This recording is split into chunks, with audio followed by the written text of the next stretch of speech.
childhood self still secretly loves the idea of undercover superheroes catching villains mid-action. But what if I told you Chicago had its very own superhero right under our very noses?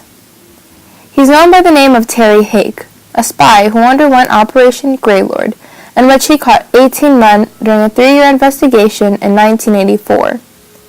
However, in just 2014, a 17-year-old boy was shot multiple times by an officer whose staff then covered up the case to try and hide what really went down at the crime scene.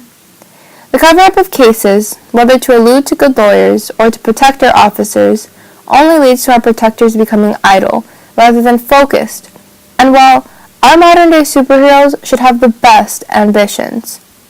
Are Chicago courts actually delivering its people the justice it so promises to give? Chicago Tribune's assistant editor McManus exposes Judge Lurie's crimes when he admitted violating the Supreme Court standards of judicial conduct by failing to report that 2 lawyers had offered him bribes. And he admitted violating the standards by holding a secret discussion of a case with a defense lawyer outside the presence of the prosecutor. The punchline? That lawyer happened to be none other than Terry Hake, who taped the conversation, during which Lurie told him how he could get the case assigned to Hake and get a suspended sentence for his client by lying about the client's background. Although there was audio evidence of the crime, court commission still chose to only suspend Lurie for a month, where judges then voted to reappoint him shortly after. Their claim? There was insufficient credible evidence. Now, how does this evidence equal to be insufficient? It was claimed to be tapered with. The New York Times' R. Shipp says, the judge's attorneys, Patrick A. Tweet and David Mejia, had also accused the government of bolstering its case by altering tape recordings of conversations involving the judge and an undercover agent, Terrence Hake. Funny enough, there were multiple witnesses who came forward revealing to have paid Lurie to get the case on their side. Lurie tried to deny these accusations, but when you're a judge, the court feels obligated to take your side. I mean, you're supposed to be caring for our people, right? This won't be the last time Chicago judges have been so easily persuaded. The Chicago Tribune released the story of the Quan McDonald shooting in 2014, in which one patrol officer said McDonald was advancing on the officers in a menacing way and swung his knife at them in an aggressive, exaggerated manner before he was shot and killed. The teen tried to lift himself off the ground with the knife pointed toward the officers, and though he had been mortally wounded, still presented a threat. The next clip is evidence of what really happened that terrible night.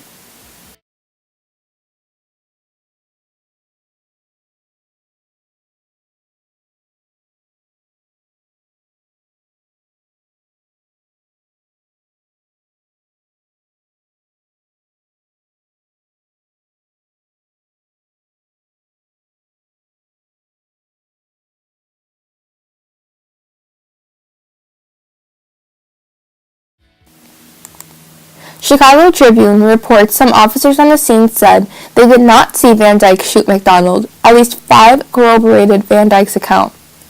The officer who claimed to fear for his life shot at the teenage boy 16 times. Chicago Tribune also writes, records show that a federal grand jury subpoenaed the Chicago Police Department for these same reports on August 28th. Under federal case law, statements the officers were compelled to make as part of the police department's internal investigation cannot be used against them in any criminal prosecution. It becomes a problem of who is to blame. Is it Jason Van Dyke's fault for shooting at the victim 16 times, even though he came at him with a knife? Or is it the police staff's fault for not confronting the problem at hand and rather trying to ignore it? New York Times quotes activist Veronica Morris Moore, who attended a news conference at the Cook County Criminal Courthouse, where she tells reporters, "The system as it exists, it is never going to give justice to young people like Laquan McDonald." She said, "Ultimately, we are out to destroy that system." She and the 5 other activists standing beside her began to recite a litany of those killed in Chicago by the police, pausing after each name to say that the cop had gone unpunished. Chicago courts have been making progress towards investigating police credibility during shootings, especially during a time of which society pushes the Black Lives Matter movement.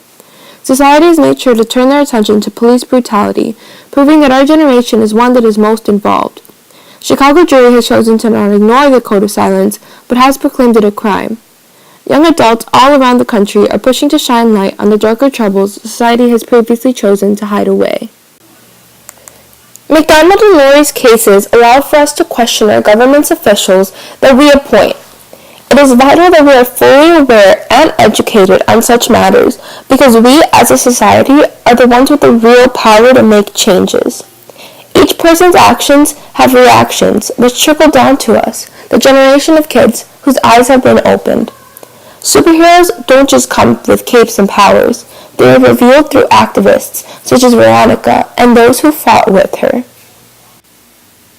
An attorney for 2 former police officers believes this does really send a message that you could be charged just for sitting back, even if you aren't the primary actor. That gives good officers the excuse to come forward and say, I am not going to risk my family, risk my job. It forces our police officers, who are putting their lives into their hands, to take a step back and choose their decisions carefully, all of which will have consequences.